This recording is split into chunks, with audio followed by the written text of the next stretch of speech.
Olá, meu amigo, minha amiga, sejam mais uma vez bem-vindos para o nosso estudo da Bíblia. Estamos estudando a Bíblia através desse roteiro, Missão de Deus, Minha Missão. Eu tenho uma missão, você tem uma missão importante diante do Senhor, nós precisamos cumprir a nossa missão. Que você seja muito bem-vindo mais uma vez a esse nosso vídeo de estudo da Bíblia. Nós queremos que você cresça, desenvolva e nós temos a certeza que você está crescendo espiritualmente aqui através do estudo da Bíblia, através do estudo da lição. Se você está gostando aqui dos vídeos que estamos fazendo, por favor, compartilhe esses vídeos para mais pessoas do seu grupo de amigos, para os grupos das famílias, para os grupos da igreja. Nós queremos que esse vídeo seja reconhecido pela plataforma do YouTube e ele possa então ser sugerido pelo YouTube para demais pessoas, para que mais pessoas conheçam sobre Deus, para que mais pessoas estudem a Bíblia, para que mais pessoas estudem a lição da escola sabatina durante a semana e estejam motivadas para cumprir a missão e estejam preparadas. É isso mesmo, a lição dessa semana vai falar sobre a motivação e preparo para cumprir para a missão. Antes de começarmos propriamente dito a lição, eu gostaria de agradecer a todos que têm acompanhado conosco a lição da Escola Sabatina, aqui os nossos vídeos.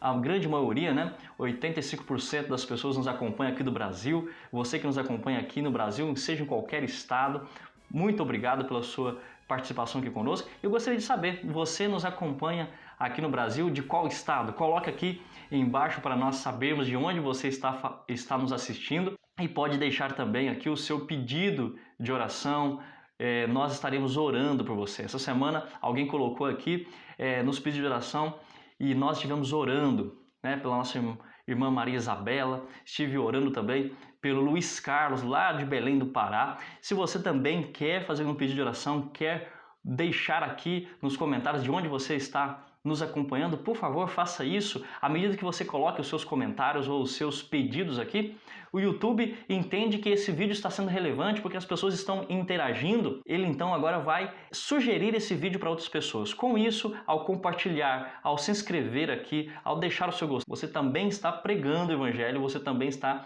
cumprindo a missão. Mas não é só do Brasil, não. Tem pessoas nos acompanhando também ali da Angola. Você que está acompanhando conosco aí da Angola, muito obrigado pela sua participação. Deixe aqui também os seus comentários, nós queremos conhecer você. Eu sou o pastor Anderson, sou pastor aqui em Minas Gerais e eu estou trabalhando atualmente no Colégio Adventista de Pouso Alegre, aqui como capelão. Que Deus abençoe a sua vida e nos ajude, por favor. Eu tenho notado que apenas 16% das pessoas que assistem nos nossos vídeos que são inscritos. 84% ainda não se inscreveram. É totalmente gratuito, você não paga nada, você está recebendo aí na sua casa esses vídeos e você nos ajuda muito. Aperte aí, se inscreva para que você também possa receber as notificações dos vídeos quando saírem, para que você possa interagir conosco e nos ajudar também a pregação do Evangelho. Muito bem, sem mais delongas, vamos para o estudo da nossa lição dessa semana, que está incrível, está realmente muito abençoada e nós queremos crescer espiritualmente a partir desse estudo. Lição número 6, motivação e preparo para a missão. Aqui, de início, traz para nós o texto de Filipenses capítulo 1, a partir do versículo 15, onde Paulo fala que não importava se o evangelho fosse pregado por rivalidade, fosse pregado por inveja, se as pessoas estivessem assim pregando o evangelho com outra intenção, que não fosse uma intenção majoritária, que o amor, que a propagação do evangelho, que é exaltar a Cristo, mesmo assim ele ficava feliz. Olha só o que ele diz: uma vez que de uma forma ou de outra Cristo está sendo pregado, seja com fingimento, seja com sinceridade, também com isso me alegro, sim, sempre me alegrarei. Não podemos pregar o evangelho com fingimento, não podemos pregar o evangelho com inveja, mas existem muitas pessoas que estão pregando o evangelho com o único intuito de serem famosas, de serem importantes, de alcançarem status, de conseguirem dinheiro. Pessoas que pregam por aí prosperidade apenas para conseguir adeptos aos seus ensinamentos, para conseguir recursos monetários. Mas este não é um incentivo bíblico e essa não deve ser a motivação correta para pregar o Evangelho. A nossa motivação deve ser exaltar o nome de Cristo, avançar o reino de Deus por todas as nações, tribo, língua, povo. Essa a nossa maior motivação. Existem pessoas que pregam o Evangelho também por medo. É isso mesmo, existem pessoas que pregam o Evangelho por medo. Nós temos aqui em nossa mão o livro Desejado de Todas as Nações. Eu tenho lido muito esse livro todas as manhãs, nas minhas meditações diárias, e aqui no capítulo 81, o livro fala para nós daqueles homens que ficaram ali na porta do túmulo para que o corpo de Jesus não fosse roubado. Aqueles guardas romanos que foram incumbidos de vigiar o túmulo. Olhem só, Jesus quando ressuscitou, produziu uma grande impressão no coração daqueles homens, e aqueles homens saíram pregando, saíram falando para todos daquilo que eles tinham visto e ouvido. Notem comigo o que eu vou ler para vocês aqui agora. Cristo saiu do sepulcro glorificado, e a guarda romana o contemplou. À vista dos anjos do Salvador glorificado, os guardas romanos desmaiaram e ficaram como mortos. Quando a comitiva celeste foi oculta aos seus olhos, eles se ergueram e, tão rápido como lhes permitiram, os trêmulos membros encaminharam-se para a porta do horto. Cambaleando como bêbados, precipitaram-se para a cidade, dando as maravilhosas novas àqueles com quem se encontravam. Eles iam ali maravilhados, eles tinham visto anjos, tinham visto Jesus glorificado. E agora eles saem para a cidade para contar às pessoas. Com certeza o túmulo era longe da cidade. E eles saem para a cidade. E todos que encontram, eles falam de Jesus ressuscitado. É claro que a motivação deles era o medo. Era porque eles estavam assim maravilhados com aquilo tudo que estava acontecendo. Não porque eles tivessem cumprido a missão de Cristo. Quando Cristo disse, ide a todo mundo, pregar o evangelho a todas as nações. Eles não estavam pregando o evangelho por amor ao evangelho, estavam pregando pelo medo. Mas olha só o que continua dizendo. Eles iam em busca de Pilatos, mas sua narração foi levada às autoridades judaicas. Perceba que a sua narração foi levada. E os principais dos sacerdotes e os príncipes mandaram-nos buscar primeiro a sua presença. Estranho era o aspecto daqueles soldados. Tremendo de temor, faces desmaiadas, testificaram da ressurreição de Cristo. Disseram tudo, exatamente como tinham visto. Não haviam tido tempo de pensar ou falar qualquer coisa que não fosse a verdade. Com doloroso acento, disseram, foi o Filho de Deus que foi crucificado. Ouvimos um anjo proclamá-lo. A majestade do céu, o Rei da Glória. Perceba que o texto está dizendo que eles disseram tudo. Eles proclamaram a ressurreição de Cristo para todas as pessoas, para Pilatos, para o rei Herodes, para aquelas pessoas que estavam ali naquela localidade. Testificaram então da ressurreição. A motivação deles não eram as mais corretas, não eram as mais pertinentes, as mais louváveis, mas eram o que estava no coração deles. E eles tinham vontade de contar a todos. Proclamaram também a missão. Então isso nos faz lembrar aqui de um texto que está ali no livro, na carta de João, capítulo 1, versículo 3. O que temos visto e ouvido anunciamos também a vós outros, para que vós igualmente mantenhais comunhão conosco. Ora, a nossa comunhão é com o Pai, com seu Filho, é com Jesus Cristo. João está dizendo, aquilo que nós ouvimos com nossos ouvidos, aquilo que nós presenciamos com os nossos olhos, é isso que nós falamos, porque nós tivemos a experiência, vimos o que Ele fez, nós contemplamos o seu poder, nós vivemos com Ele, comemos com Ele, andamos pelo caminho com Ele, nós presenciamos as suas curas, os seus milagres, e isso nós anunciamos a vocês. Nós anunciamos o que nós vimos, porque nós fomos testemunhas oculares. Percebe? Nós precisamos testemunhar para as pessoas o que Jesus fez em nós. Aqui na parte de domingo traz para nós compartilhando as boas novas. Nós precisamos compartilhar as boas novas para as pessoas. E quais são as primeiras coisas que podemos dizer para as pessoas? Olha, o que Jesus fez em nós. A alegria que sentimos em nosso coração quando nos convertemos, como fomos alcançados pela palavra de Deus. Nós precisamos dizer para as pessoas como fomos libertados dos vícios. Precisamos dizer para as pessoas como Ele nos deu uma mente clara, objetiva, propósitos positivos. Nós precisamos proclamar as boas novas para as pessoas e uma das motivações tem que ser o nosso testemunho, a nossa experiência. Olhem só, na pergunta 1 diz assim, qual foi a reação dos que ouviram sobre o Cristo ressurreto? Nós vemos então que aqui está sugerindo que leiamos Lucas capítulo 24, do verso 1 ao verso 12. Vou abrir aqui a minha Bíblia. Você pode abrir também a sua. Nós vamos ler alguns versos aqui da nossa Bíblia, onde diz assim: mas no primeiro dia da semana, alta madrugada, foram elas ao túmulo. Elas quem? Depois o versículo 10 vai dizer que era Maria Madalena, Joana e Maria, mãe de Tiago, e também as demais que estavam com elas, que foram até o túmulo. O verso 2, encontraram uma pedra removida do sepulcro. Ao chegarem lá, notaram que a pedra tinha sido retirada porque ela tampava ali o local onde ficava enterrado ali os mortos ou ficava sepultado aquelas pessoas.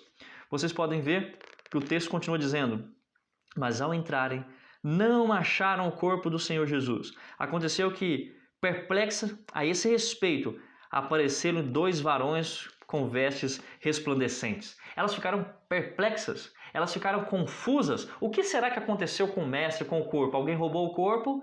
Ou o que fizeram com o corpo de Jesus? E de repente os anjos aparecem, os anjos notificam e diz: por que procura entre os mortos quem vivo estás? Ele não havia dito que ressuscitaria?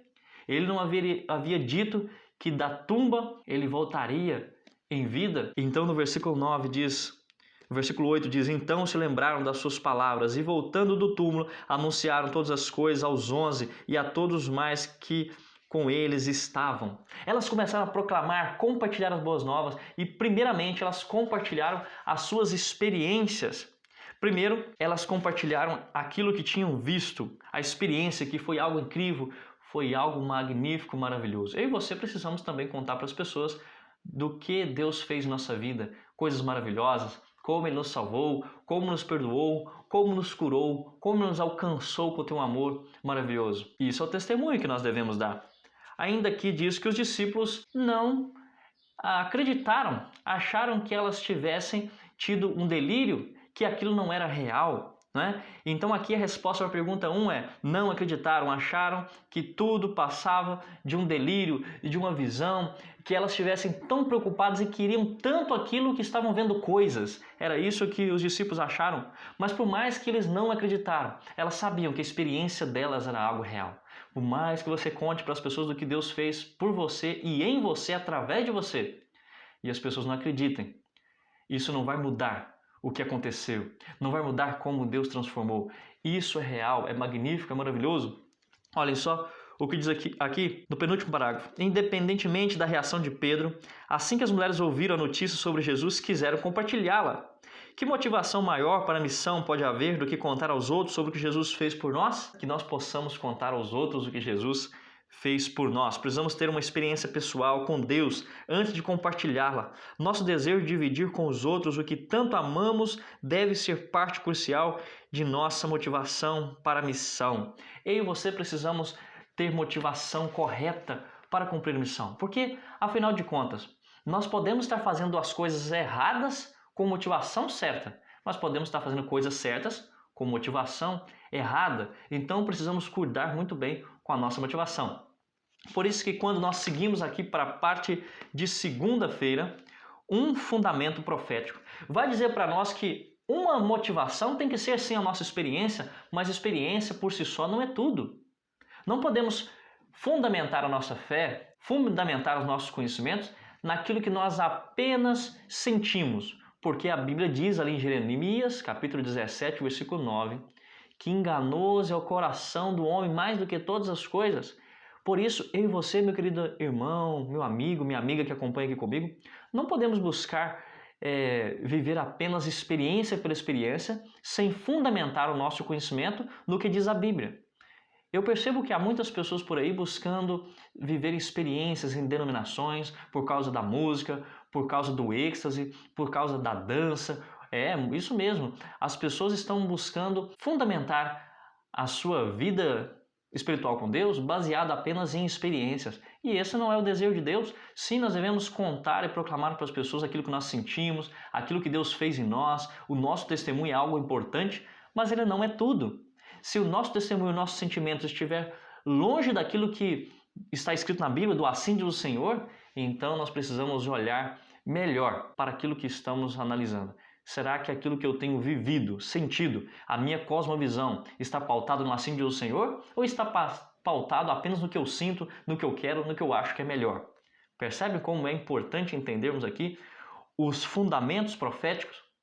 Perceba que a pergunta 2 diz: leia Lucas capítulo 24, verso 36 a 49, o que aconteceu e por que essa foi uma experiência tão crucial para os apóstolos. Nós percebemos que após Jesus ressuscitar, alguns discípulos estavam no caminho de Emaús e de repente um estranho aparece a eles.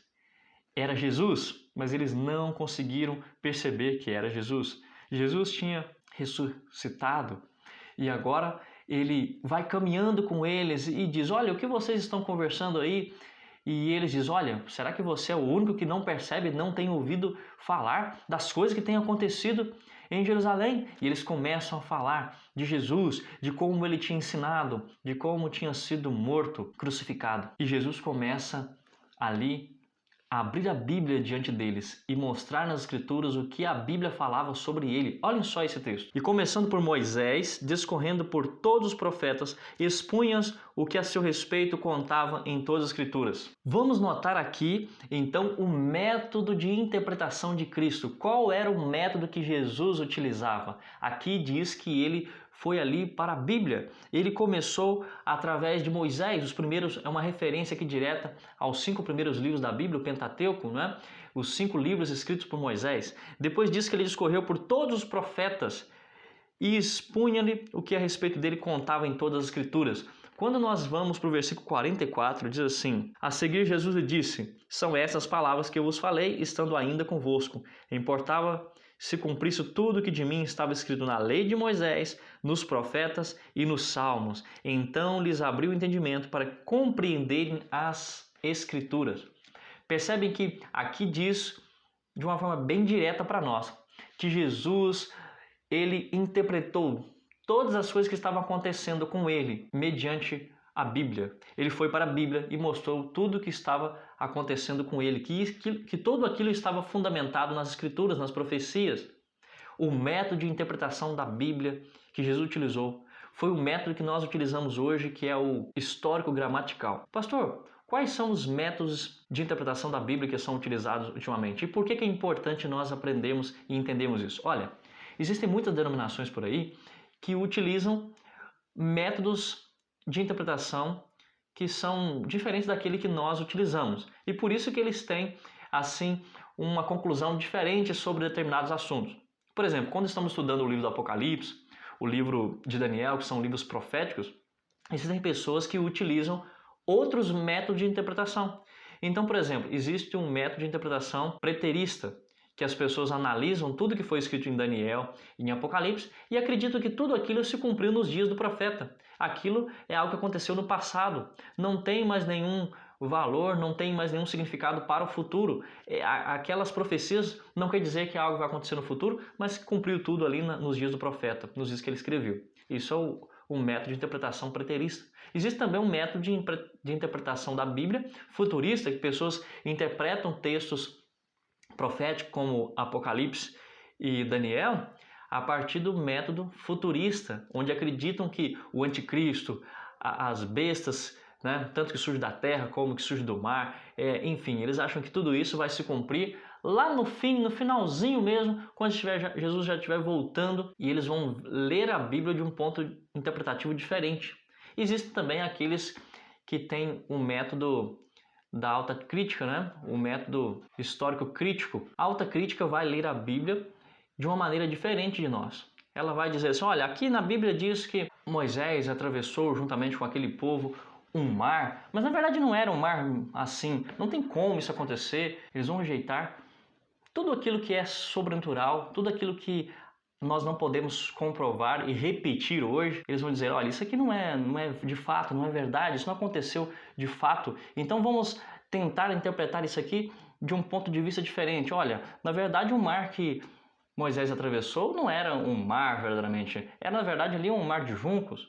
E eles vão então agora minimizar os milagres da Bíblia e vão reinterpretar a Bíblia.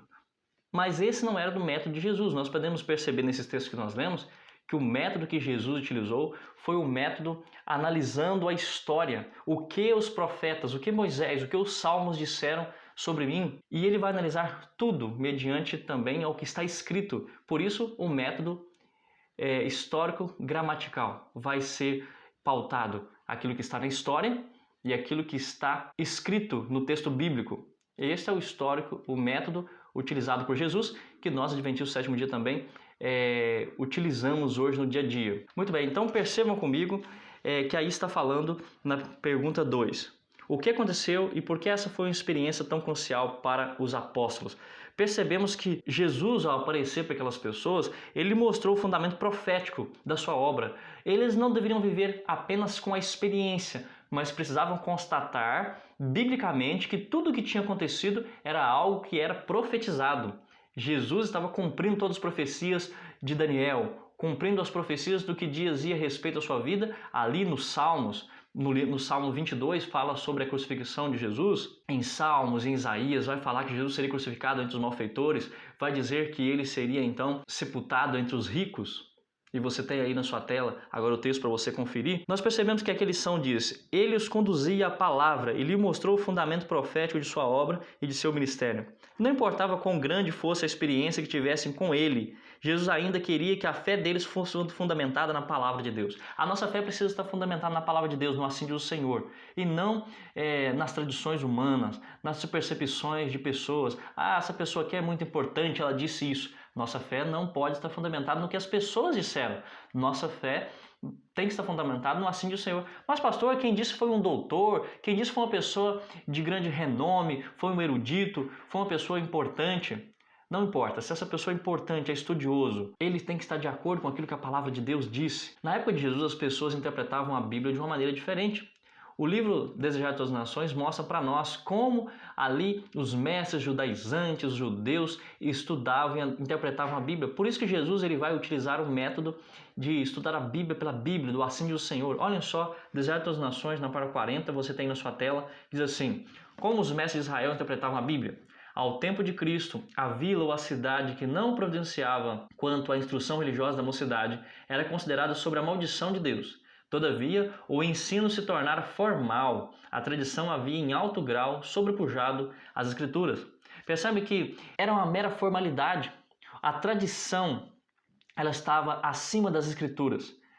Tomem cuidado para que a tradição não esteja acima das Escrituras. Tem você seguido algum método de vida, alguma prática que esteja contrária à Bíblia, que você está praticando simplesmente porque é algo que você herdou de sua tradição? Vamos continuar lendo aqui o livro Desejado das Nações. Ainda diz assim: os guias de Israel professavam ser expositores da palavra de Deus, mas haviam-na estudado apenas para apoiar suas tradições e impor suas observâncias de origem humana. Haviam, por suas interpretações, feito com que elas exprimissem sentimentos que Deus nunca tivera em mente.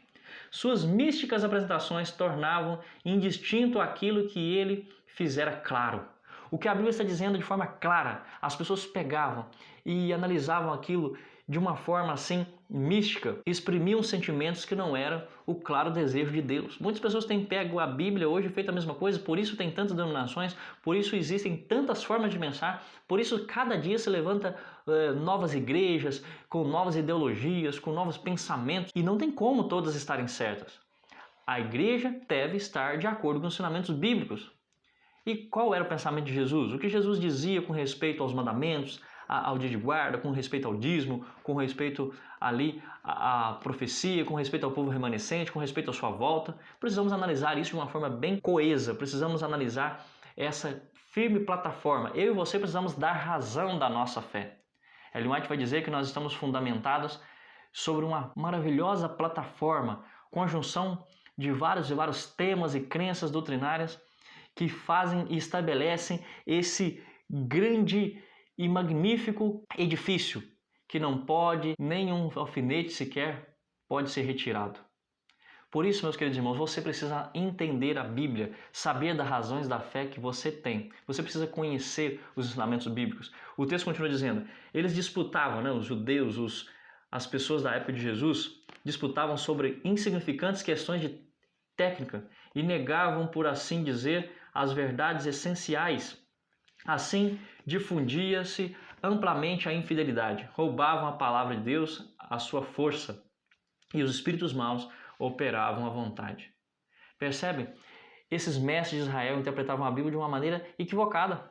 Eles roubavam o sentido real da Bíblia. Nós não podemos seguir assim. A Bíblia precisa ser estudada da sua forma original. Precisamos analisar os textos de forma especial. Olhem só o que diz em Desejado das Nações. Eles ocupavam-se em dissecar a palavra e estabelecer as suas próprias opiniões em cima de suas declarações positivas. Muitas pessoas têm feito a mesma coisa hoje. E nós então perguntamos, qual deve ser então o nosso método de estudo? Qual a maneira de nós estudarmos a Bíblia de forma correta hoje? Aqui no livro Desejado de Suas Nações, na página 599, diz assim: as verdades mais claramente reveladas nas Escrituras Sagradas têm sido envoltas em dúvidas e trevas pelos homens doutos, que com pretensão de grande sabedoria ensinam que as Escrituras têm um sentido místico, secreto, espiritual, que não transparece na linguagem empregada. Estes homens são falsos ensinadores. Foi a essa classe que Jesus declarou: errais vós em razão de não saberdes as Escrituras nem o poder de Deus. Marcos 12, 24. A linguagem da Bíblia deve ser explicada de acordo com seu óbvio sentido, a menos que seja empregado um símbolo ou figura. Muitas pessoas pegam a Bíblia e começam a estudar. E aí pegam e dizem assim: olha, a Bíblia está dizendo isso aqui, mas na verdade não é isso que ela quis dizer. Bem, a interpretação do autor, né? O autor quis dizer é outra coisa, mas ele disse isso. Olha, se ele disse isso, está escrito o que ele disse, como eu posso dizer que a interpretação está equivocada, que ele quis dizer outra coisa? É o que está escrito aí, ó. A linguagem da Bíblia deve ser explicada de acordo com seu óbvio sentido, a menos que seja empregado um símbolo ou figura. Não podemos estudar a Bíblia de forma alegórica, extraindo do texto coisas que não estão no texto. Precisamos ser fiel. Sola a Escritura, tota a Escritura, ou seja, somente as Escrituras. E as Escrituras como de uma forma total. Era assim que Jesus estudava a Bíblia. E ele agora passou para os seus discípulos todos os ensinamentos que estavam na Bíblia a respeito dele. Que ele iria nascer de uma virgem, ali em Isaías. Que ele seria da descendência da raiz de Davi. Que ele seria Deus conosco, o maravilhoso, Deus forte, Pai da eternidade. Ali dizia em Isaías 53 o tipo de morte que ele sofreria. Em Salmos 22, como as pessoas iriam zombar dele. Como ele seria morto, como ele seria crucificado, que ele ressuscitaria, que ele restabeleceria o seu reino. Tudo constava nas Escrituras, em Salmos, em Moisés, nos profetas. Ali na Bíblia estava sobre ele. Eu e você precisamos analisar a Bíblia também assim. Quando pegarmos qualquer tema, qualquer ponto, e estudarmos a Bíblia de uma forma temática, precisamos analisar a Bíblia com a sua totalidade para entender o real propósito do autor. Vamos seguindo aqui. Para de terça-feira, então, a lição diz: espera e missão. Então, até agora, aqui na parte de domingo e na parte de segunda, nós analisamos quais foram as motivações. A motivação primeiro foi o testemunho e a motivação também foi o que a Bíblia dizia, foram os fundamentos proféticos, aquilo que estava escrito nas Sagradas Escrituras. Agora, na parte de terça-feira, vai falar do preparo. Aqui, na pergunta 3 diz: leia Atos 1, verso 12 a 26, o que os discípulos que naquela época totalizavam cerca de 120 homens e mulheres faziam enquanto esperavam. O texto bíblico vai dizer, aqui em Atos 1, verso 12 diz: então voltaram para Jerusalém, do monte chamado Olival, que dista daquela cidade tanto uma jornada de um sábado. Quando ali entraram, subiram para o cenáculo onde se reuniram, e ali estavam reunidos todos os apóstolos, né? Todos estes perseveraram unânimes em oração com as mulheres, com Maria, mãe de Jesus, e com os irmãos dele. Aqui, de acordo com o texto, após a ascensão de Jesus, os discípulos notaram que precisavam se preparar. Se prepararam como? Orando, jejuando, examinando as Escrituras. Agora a mente deles foram abertas e eles conseguiram perceber tudo que Jesus tinha dito naqueles 3 anos e meio. Começaram a fazer sentido. E eles começaram a examinar a Bíblia e viram que realmente a Bíblia dizia que isso ia acontecer. As palavras de Jesus agora tinham sentido. Quando ele dizia que o templo seria destruído, em 3 dias o reedificaria. Agora eles entendiam que isso tinha a ver com o seu corpo, com sua morte e com a sua ressurreição.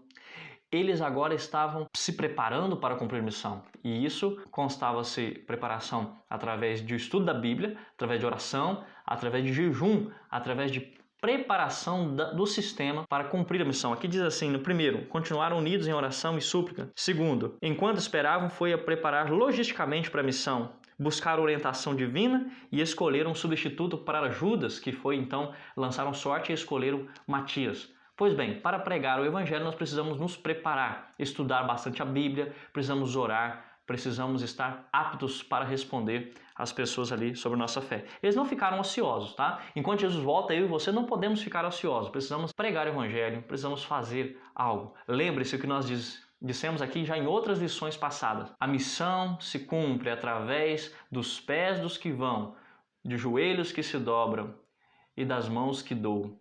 Então nós podemos fazer a obra de Deus de muitas e muitas formas, podemos nos preparar. Precisamos encorajar uns aos outros, assim como os discípulos fizeram. Encorajar uns aos outros, se prepararam então para cumprir a missão de pregar. Parte de quarta-feira vai falar sobre a quem crucificaram. Atos 2 registra o derramamento do Espírito Santo no Pentecostes. Enquanto os seguidores de Jesus estavam orando, apareceram línguas de fogo sobre a cabeça deles. Reconheceram então que o poder prometido do Espírito Santo havia sido dado. Aqui na pergunta 4 nos pede para ler Atos 2, do verso 1 ao 41, mas não temos como ler aqui todo o texto. Nós vamos ler alguns versos para entendermos aqui algumas questões. O que aconteceu com os discípulos como resultado do recebimento do Espírito Santo no Pentecoste? É muito interessante nós analisarmos aqui esse acontecimento. Vamos ver um pouquinho aqui. O capítulo 2 diz assim: ao cumprir-se o dia de Pentecostes, estavam todos reunidos no mesmo lugar. De repente veio do céu um som como de um vento impetuoso e encheu toda a casa onde estavam assentados. E apareceram distribuídas entre eles línguas como de fogo, e pousou uma sobre cada um deles. Todos ficaram cheios do Espírito Santo e passaram a falar em outras línguas, segundo o Espírito lhe concedia que falassem. Percebem que eles estão reunidos todos no mesmo local. Estava ali nos dias da festa do Pentecoste. Existiam pessoas de variadas localidades ali para a festa de Pentecoste. Ora, a festa de Pentecoste acontecia 50 dias depois da festa da Páscoa. Jesus havia 10 dias que tinha ascendido ao céu. E os discípulos então estavam ali para a festa. De acordo com o relato bíblico, existiam muitas representatividades de nações diferentes aqui. Totalizava assim 16 nacionalidades, 16 línguas diferentes ali entre aquelas pessoas. E aí nós podemos perceber que o verso 5 diz: ora, estavam habitando em Jerusalém judeus, homens piedosos, vindo de todas as nações debaixo do céu. Quando, pois, se fez ouvir aquela voz, afluiu a multidão que se possuía de perplexidade, porquanto cada um os ouvia falar na sua própria língua. Estavam, pois, atônitos e se admiravam, dizendo: vede, não são porventura galileus todos esses que aí estão falando? E como os ouvimos falar cada um em nossa própria língua materna? Nós somos partos, medos, elamitas e os naturais da Mesopotâmia, Judéia, Capadócia, Ponto e Ásia, da Frígia, da Panfilha, do Egito e das regiões da Líbia, nas imediações de Cirene e romanos que aqui residem. Tanto judeus como prosélitos, cretenses e árabes, como a ouvimos falar em nossas próprias línguas as grandezas de Deus? Todos atônitos e perplexos interpelavam uns aos outros: que quer dizer isto? Outros, porém, zombavam, dizendo: estão embriagados. Pastor, como que foi isso aqui? Olha, durante muito tempo eu tive muitas dúvidas com respeito a como aconteceu esse momento. Nós entendemos então que os discípulos eles falavam na língua aramaica, mas uma língua que era uma língua muito utilizada naqueles dias era o grego. Mas existiam ali naqueles dias pessoas de todos os lugares do mundo. E vocês percebem que eu li ali as várias pessoas de várias nacionalidades, cada um falava uma língua. E como foi isso? Olhem só o que esse doutor em teologia, ele foi meu professor, Dr. Érico Tadeu Xavier, professor, ele disse algo muito interessante que é importante ressaltar aqui. Em Atos 2, verso 6, é mencionada a confusão das pessoas, ao que tudo indica, buscando aos discípulos que estavam falando o idioma que lhe era conhecido. E ao perceberem que os galileus de fato estavam falando em vários idiomas, a multidão ficou maravilhada. Atos 2, verso 7. O fato de os 11 discípulos terem se colocado em pé quando Pedro começou a explicar o fenômeno, provavelmente aramaico, associando as profecias de Joel 2, evidencia que estavam traduzindo as palavras de Pedro para os diversos idiomas ali representados. Percebe? Esse professor de teologia, pastor Érico Xavier, ele diz aqui: Pedro começou a pregar o evangelho e os discípulos começaram a pregar o evangelho. Cada um pregou em uma língua diferente. Então você precisa entender aqui que o dom de línguas que foi dado a eles, primeiramente, é um dom que Deus o deu de pregarem a palavra de Deus em outro idioma. A língua aqui não é nenhuma língua estática, não é nenhuma língua de anjo, como dizem por aí. É uma linguagem de nacionalidades, ou seja, eles nunca estudaram nenhuma língua, nenhum idioma e tiveram a oportunidade e a capacidade de falar em outro idioma pregando a palavra. E o texto diz que Pedro ficou em pé e começou a pregar e os 11 com eles, ou seja, os 11 com ele. Pedro pregava, discípulos interpretavam aquilo que Pedro estava pregando. E Pedro agora faz uma análise bíblica, voltando ali a alguns textos do Antigo Testamento, e ele vai dizer que aquilo é um cumprimento de Joel capítulo 2, e os discípulos ao mesmo tempo estavam a certas distâncias interpretando o que Pedro pregava em um idioma, eles interpretavam em outro idioma para as outras pessoas. E as pessoas ali que estavam em meio à multidão iam para perto daquele que falava a sua língua. E agora todas as pessoas ali entenderam o sermão de Pedro. Continua dizendo aqui assim: além disso, ao final do sermão, as pessoas perguntaram a Pedro e aos demais apóstolos: que faremos, irmãos? Foi Pedro quem pregou. Por que então os outros apóstolos tiveram que responder à pergunta da multidão? Cada grupo linguístico naturalmente perguntou ao apóstolo que estava traduzindo o sermão para o seu idioma. Percebe? Pedro estava pregando, os outros estavam traduzindo. E por isso que as pessoas perguntavam para Pedro e para os demais apóstolos, porque alguns apóstolos tiveram a oportunidade de falar um idioma e outros falarem outro idioma. Assim, todas as pessoas que estavam ali foram alcançadas. Mas você pode perguntar: pastor, o senhor não disse que estavam ali representadas mais de 16 nacionalidades e os discípulos não eram 12? Pois bem, você e eu sabemos que em variadas nacionalidades se falam línguas bem similares. Por exemplo, eu estou aqui no Brasil e eu falo português, e existem as pessoas que estão em Portugal, que também falam português de Portugal, que é um pouco diferente, mas dá para compreender. Outras pessoas que são da Espanha, outras pessoas que são do México, outras pessoas que são da Argentina, falam espanhol, ou seja, são de nacionalidades diferentes, mas têm línguas similares. É interessante que os 12 apóstolos falaram línguas diferentes, cada um deles, e alcançaram todas aquelas 16 nacionalidades ali. Perceba que interessante então. Em sua sabedoria, Deus viu que aquele era um momento oportuno para levar o evangelho a várias nações e concedeu o dom necessário no momento certo. Logo, o dom de línguas foi concedido com um propósito evangelístico. Por isso, John Stott é enfático ao afirmar: não podemos falar de plenitude do Espírito se não há interesse e atividade evangelística. Nós percebemos aqui então que a pregação do evangelho ali no Pentecoste tinha um único propósito, que era o propósito evangelístico. E Pedro ele vai pregar que os judeus, que as pessoas que estavam ali é quem crucificaram Jesus. Eles foram responsáveis pela morte de Jesus e Jesus era o Messias. Ele cumpria todas as profecias messiânicas a respeito a ele. Ele era o Messias que tanto o povo judeu esperava, mas no entanto não o receberam. No entanto o mataram, o crucificaram. E Pedro estava dizendo: mas ele ressuscitou e a ele devemos adorar, a ele precisamos servir, nós precisamos contar isso para o mundo inteiro. Pedro acusou aquelas pessoas de terem crucificado a Cristo. E ele então fez apelo a eles para que eles mudassem de atitude, para que eles aceitassem Jesus.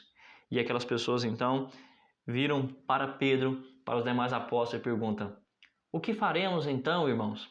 E é quando ali em Atos 2, verso 38, Pedro diz que eles deveriam se arrepender, deveriam ser batizados para que os seus pecados fossem perdoados, para que abandonassem aquele pecado e vivessem novidade de vida. Trabalhando juntos em harmonia com o Espírito Santo e uns com os outros, esses seguidores de Jesus pregaram o arrependimento e o perdão dos pecados. Por que a gente fez aqui essa explicação que demorou um pouco mais de tempo? Para você entender que quando a Bíblia fala do Pentecoste, a distribuição de línguas, eram línguas de idiomas, não línguas estáticas, não era língua de anjos. Muitas pessoas, ao falarem, balbuciarem palavras que não têm significado por aí, em algumas denominações, dizem que estão falando língua de anjos. Mas perceba que em todos os momentos, quando os anjos apareceram para falar para Maria, dando ali a ela a informação de que ela seria mãe do Salvador, ou quando o anjo aparece para Gideão, ou quando o anjo aparece para Daniel, ou para João, ou outro apóstolo, ou outro profeta, ele conversa na língua que aquele profeta falava, uma língua que ele entendia. Por isso, a Bíblia não nos orienta a falarmos línguas estranhas. A Bíblia diz que em todos os momentos que as pessoas tiveram o dom espiritual de falar em outros idiomas sem ter estudado aquela língua, foi para o propósito evangelístico. Muito bem, a resposta para a pergunta 4 que diz: o que aconteceu com os discípulos como resultado do recebimento do Espírito Santo do Pentecoste? Ora, eles receberam dons que os capacitaram a pregar o Evangelho para as demais nações. Muito bem, nós vamos agora nos seguir para a parte de quinta-feira que diz: uma imagem da igreja primitiva. Leia Atos 2, 41 a 47. Que tipo de imagem da igreja primitiva está presente nesse relato? Nós percebemos ao ler Atos 2, o verso 41 até o versículo 47, que é-nos dito assim: então os que lhe aceitaram a palavra foram batizados, havendo um acréscimo naquele dia de quase 3.000 pessoas, e perseveraram na doutrina dos apóstolos e na comunhão, no partir do pão e nas orações. Em cada alma havia temor, e muitos prodígios e sinais eram feitos por intermédio dos apóstolos. Todos que creram estavam juntos e tinham tudo em comum. Nós percebemos aqui, ao ler esse texto, que a igreja tinha um propósito, era ensinar aquilo que tinha sido proclamado pelos apóstolos e por Jesus. Então, no primeiro momento, eles ensinavam as pessoas. Outra coisa, eles confrontavam a fé das pessoas que ali estavam. Aqui diz assim: entretanto, uma função central da igreja cristã primitiva era o discipulado. À medida que os novos membros eram adicionados, eles eram discipulados de 3 maneiras. Primeiro, continuavam a ser ensinados na doutrina, na comunhão dos apóstolos. A palavra comunhão significa literalmente instrução, é o que a lição trouxe para nós. Segundo ponto, eles confrontavam a crença daquelas pessoas. Crenças equivocadas eram então confrontadas e era ensinado a maneira correta. Não só era ensinado a maneira correta, de forma falada, como também na prática. Esse ensino era um ensino direto e tinha em vista a participação da vida diária dos outros crentes. É isso que a lição deixou para nós. Aqui diz que os apóstolos, eles confrontaram as crenças incorretas que aquelas pessoas tinham. Mas não fizeram isso de forma nenhuma atacando as pessoas. Nós vemos por aí pessoas fazendo vídeos pela internet, atacando outras pessoas, atacando outros irmãos que sejam de outras denominações ou da mesma denominação adventista, porque é contrário a uma opinião.